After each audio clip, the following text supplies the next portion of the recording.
Hello students, welcome to your YouTube channel. आज इस video में हम डिस्कस करेंगे कॉन्ट्रैक्ट के टाइप्स को। तो इंडियन कॉन्ट्रैक्ट एक्ट 1872 में कॉन्ट्रैक्ट्स के क्या टाइप दिए हुए हैं, आज हम ये देखते हैं। तो कॉन्ट्रैक्ट को डिवाइड करने के लिए कुछ बेसिस हैं जिनके बेसिस पे कॉन्ट्रैक्ट को डिवाइड किया जाता है। तो सबसे पहला बेसिस होता है on the basis of creation या फॉर्मेशन। क्रिएशन या फॉर्मेशन के बेसिस पे कॉन्ट्रैक्ट कितने टाइप के हो सकते हैं। तो एक होता है एक्सप्रेस कॉन्ट्रैक्ट, दूसरा होता है इम्प्लाइड कॉन्ट्रैक्ट, तीसरा होता है आपका quasi contract and last is E contract. Second basis जो बताई गई है वो है बेसिस ऑफ इन्फोर्सिबिलिटी। इन्फोर्सिबिलिटी के बेसिस पे कॉन्ट्रैक्ट कितने टाइप के होते हैं। तो एक होता है आपका वैलिड, एक होता है वॉइड, वॉइडेबल, इलीगल एंड अनएनफोर्सेबल। इसके अलावा एग्जीक्यूशन या परफॉर्मेंस के बेसिस पे भी कॉन्ट्रैक्ट को डिवाइड किया जाता है और उसके अकॉर्डिंग कॉन्ट्रैक्ट दो टाइप के होते हैं, एक होता है एग्जीक्यूटेड एंड दूसरा होता है executory. And the last basis is on the basis of obligation. Obligation के बेसिस पे भी कॉन्ट्रैक्ट को पार्ट किया गया, डिवाइड किया गया है, जो कि है यूनिलैटरल कॉन्ट्रैक्ट और होते हैं बायलैटरल कॉन्ट्रैक्ट। तो आपने देखा मेनली ये चार बेसिस हैं जिनके बेसिस पे कॉन्ट्रैक्ट को डिवाइड किया जाता है या कॉन्ट्रैक्ट के टाइप्स होते हैं। तो क्रिएशन के बेसिस पे एक्सप्रेस, इम्प्लाइड, कॉज या नहीं। इन्फोर्सिबिलिटी के बेसिस पे valid, void, voidable, illegal and enforceable. Execution के बेसिस पे एग्जीक्यूटेड, एक्सक्यूटरी एंड ऑब्लिगेशन के बेसिस पे यूनिलैटरल एंड बायलैटरल। तो अब हम क्या करेंगे, एक एक करके एक एक बेसिस को और उसके टाइप्स को समझते हैं। तो सबसे पहले हम स्टार्ट करते हैं on the basis of creation या फॉर्मेशन। तो on the basis of creation and formation first है express contract. What is express contract? Proposal और acceptance of any promise is made in words, written और spoken. Express contract क्या हो गया? जो भी एक्सेप्टेंस या प्रपोजल या ऑफर हुआ है कि प्रॉमिस की जा रही है कि हम ये कॉन्ट्रैक्ट करेंगे, वो वर्ड्स में हो, मतलब वो एक्सप्रेसली एक्सप्रेस किया गया हो, साफ साफ आपको बताया गया हो कि देखिए हम इस कॉन्ट्रैक्ट में इन्वॉल्व हो रहे हैं, चाहे वो ओरली बोल के किया गया हो या फिर इन राइटिंग एग्रीमेंट बना के किया गया हो। Second is implied contract. Implied contract is what? Proposal और acceptance is made otherwise then words. Implied मतलब इम्प्लाइड है, आप मानते हैं, ये जान जाते हैं, अपने आप इम्प्लाइड हो जाता है, मतलब समझ जाते हैं ये चीज़ कि हाँ ये कॉन्ट्रैक्ट हो रहा है। तो वहाँ पे क्या होता है? प्रपोजल, ऑफर और एक्सेप्टेंस कैसे हो रही होगी? विदाउट इन वर्ड, मतलब चाहे वो ओरली या स्पोकन, किसी वर्ड के थ्रू नहीं हो रही होगी। यहाँ पे एक्सप्रेसली डिसाइड नहीं किया गया कि देखिए हम इस कॉन्ट्रैक्ट में इन्वॉल्व हो रहे हैं। ये इम्प्लाइड होता है कि हम कॉन्ट्रैक्ट में इन्वॉल्व हो रहे हैं। जैसे सपोज करिए आप रेलवे स्टेशन पे हो और आप ट्रेन से उतरते हो और एक कूली आता है और आपका लगेज उठा लेता है। इन दैट केस कूली लगेज उठा लेता है और जब आपको ड्रॉप करता है तो उसी वक्त क्या हो गया, आप समझ गए कि अगर कूली ने आपका सामान उठाया है तो आपको पे करना। तो ये क्या हो गया? Implied contract. आपका अपने आप ही कॉन्ट्रैक्ट बन गया, सिचुएशन के अकॉर्डिंग कॉन्ट्रैक्ट बन गया। उसने लगेज, अब अगर आपको इन्वॉल्व नहीं होना है इस कॉन्ट्रैक्ट में तो आप कुली को मना कर दोगे कि नहीं नहीं आप जो है हमारा सामान, हमारा लगेज मत उठाइए। पर अदरवाइज उसने लगेज उठा लिया तो आप समझ गए कि आप एक कॉन्ट्रैक्ट में बाइंड हो गए हो। अब उसकी परफॉर्मेंस के बेसिस पे आपको भी इन रिटर्न इन कंसिडरेशन कुछ पे करना, जो कि आप मनी दे देते हो उसे। तो दैट इज इम्प्लाइड कॉन्ट्रैक्ट, कुछ बोलने की जरूरत नहीं हुई, राइट। इसी तरीके से सेम सिचुएशन में आप कॉबलर का देख लो। कॉबलर को अपने शूज़ रखा तो कॉबलर समझ गया कि उसे शूज़ को बनाना है। सिमिलरली जैसे ही कॉबलर ने शूज़ बना लिया, आपको पता चल गया कि अब आपको पेमेंट करनी है। तो ये ऐसे कॉन्ट्रैक्ट को हम क्या कहते हैं? Implied contract. Okay, third is what? Quasi contract. Quasi contract क्या होता है? A quasi contract is not an actual contract but it resembles a contract. ये एक्चुअली कोई कॉन्ट्रैक्ट नहीं होता है बट ये रिजेंबल होता है, माना जाता है कि हाँ कॉन्ट्रैक्ट है। It is an contract in which there is no intention on part of either party to make a contract but law imposes a contract upon the parties. यहाँ पे जो पार्टीज इन्वॉल्व होती हैं उनका कोई कॉन्ट्रैक्ट करने का इंटेंशन नहीं होता है, पर ये लॉ के थ्रू वो कॉन्ट्रैक्ट में बाइंड हो जाते हैं। जैसे कैसे? ये एक सिचुएशन अराइज होती है लॉस्ट गुड के केस में। सपोज करिए कि कोई आपको एक सामान मिल गया जो किसी का खोया हुआ सामान है, आपको वो चीज़ मिल गई है। तो इन दैट केस क्या हो गया? अब आपकी रिस्पॉन्सिबिलिटी बन गई कि वो लॉस्ट गुड जिसका है आप उसको रिटर्न करो। अगर सामने से वो पर्सन आपको मिल गया कि हाँ ये गुड्स मेरे हैं और उसके पास प्रूफ है कि वो गुड्स उसके हैं, तो ये आपकी रिस्पॉन्सिबिलिटी है कि आप उसको वापस कर दो। तो क्या हो गया? ये लॉ इम्पोज कर दी कि अब आप एक कॉन्ट्रैक्ट में उसने मांगा आपको पे करना है, तो ये लॉ के इम्पोजेज हो गया है।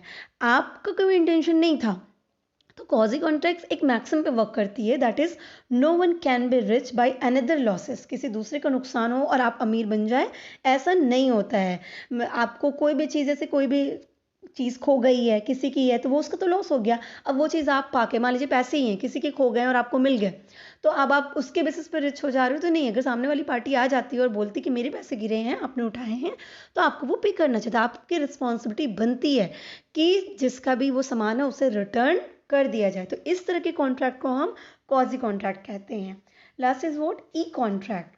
ई contract, when a contract is entered into by two or more parties using electronic means, जैसे e-commerce वगैरह, such as email is known as e-commerce contract. In electronic commerce, different parties या person create a network which are linked to other network through EDI, electronic data interchange. एक simple सा आपके दिमाग में मैं आपको फ्रेम कर दूं, जैसे आप ऑनलाइन शॉपिंग कर रहे होते हैं, तो इस टाइप के जो, जैसे ही आप शॉपिंग के लिए कार्ट में अपने आप प्रोडक्ट को रखते हो, चूज़ करते हो और आप ऑर्डर प्लेस कर देते हो, तो कॉन्ट्रैक्ट में आप इन्वॉल्व हो जाते हो। अब सामने वाली पार्टी का क्या हो जाता है कि वो आपको वो प्रोडक्ट डिलीवर करे और आप उसको पे करो, जो भी आप पेमेंट का ऑप्शन चूज़ किए हो। मतलब अगर कैश ऑन डिलीवरी है तो जब डिलीवरी आएगा तब पे करोगे, और बिफोर है तो आप पहले पेमेंट कर दोगे। तो उस तरह के कॉन्ट्रैक्ट को हम ई कॉन्ट्रैक्ट कहते हैं, right? This helps is doing business transaction using electronic mode. There are known as EDI contracts, cyber contract या mouse click contracts. इसको हम EDI, electronic data interchange contract भी कहते हैं, साइबर कॉन्ट्रैक्ट भी कहते हैं, और माउस क्लिक कॉन्ट्रैक्ट, क्योंकि हम ऑर्डर प्लेस कैसे कर रहे होते हैं, एक माउस की क्लिक से कर रहे होते हैं। तो ये सब क्या कहलाता है? ई कॉन्ट्रैक्ट, जहाँ पे हम ऑनलाइन, मतलब हम सेटेलाइट्स के थ्रू या ऑनलाइन कॉन्ट्रैक्ट कर रहे होते हैं, दैट इज ई कॉन्ट्रैक्ट। तो क्रिएशन या फॉर्मेशन के बेसिस पे ये चारों हो गए। Okay, next is what? On the basis of enforceability. Enforceable समझते हैं जहाँ पे लॉ के थ्रू इन्फोर्सिबल हो, मतलब कोर्ट केस कर सकते हो, कोर्ट में आप जा सकते हो। तो उसकी बेसिस पे कितने टाइप के कॉन्ट्रैक्ट होते हैं? तो first is valid contract. An agreement which is binding and enforceable is a valid contract. It contains all the essential elements of a valid contract. Valid contract हम अच्छे से जानते हैं, इसके प्रायर वीडियोस में हमने देख भी रखा है कि एसेंशियल एलिमेंट्स क्या क्या होते हैं जिससे एक वैलिड कॉन्ट्रैक्ट फ्रेम होता है। अंडर सेक्शन 10 हमने ये बात डिस्कस कर रखी है ऑलरेडी। तो वैलिड मतलब जब सारे जो भी एलिमेंट्स होते हैं कॉन्ट्रैक्ट करने के लिए, वो अंडर सेक्शन 10 जो बताया गया है, फ्री कंसेंट का होना, कंसिडरेशन का होना, लॉफुल ऑब्जेक्ट का होना, अगर वो सारी चीज़ें हैं तो उस कॉन्ट्रैक्ट को हम क्या कहते हैं? Valid contract. मतलब यहाँ पे दोनों पार्टीज कोर्ट में जा सकती हैं, वो इन्फोर्सेबल बाय लॉ होता है, that is valid contract. Next is what? void contract. Void contract is what? Contract which cannot be enforceable by a court of law. Court of law के द्वारा उसे इन्फोर्सिबल नहीं किया जा सकता, वहाँ नहीं जा सकते हैं। जैसे ये एक्चुअली होता कब है? जब इम्पॉसिबिलिटी ऑफ परफॉर्मेंस होती है।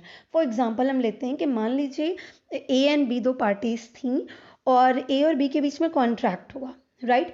कॉन्ट्रैक्ट हुआ कि मैं आपको ये गुड्स जो है, ए ने कॉन्ट्रैक्ट, ए और बी में जो कॉन्ट्रैक्ट हुआ, ए ने बोला कि मैं आपको ये रॉ मटेरियल इस डेट को ट्रांसफ़र कर दूंगा, या मैं मान लीजिए कि मैं ये प्रॉपर्टी आपको इस डेट को ट्रांसफ़र करूंगा, ठीक है? ओके फाइन, ए ओनर था। अब प्रॉपर्टी को ट्रांसफ़र करने से पहले ही ए की डेथ हो गई, या रॉ मटेरियल ट्रांसफ़र करने से पहले ए की डेथ हो गई, तो अब वो क्या कॉन्ट्रैक्ट क्या हो गया? वॉइड हो गया। क्यों? क्योंकि पार्टी ही नहीं रही, पार्टी की डेथ हो गई। तो इम्पॉसिबिलिटी ऑफ परफॉर्मेंस, अब परफॉर्मेंस कैसे होगी? तो उस तरह के कॉन्ट्रैक्ट को हम क्या कहते हैं? वॉइड कॉन्ट्रैक्ट, जहाँ पे हम कोर्ट में ले ही नहीं जा सकते क्योंकि परफॉर्मेंस तो हुई नहीं।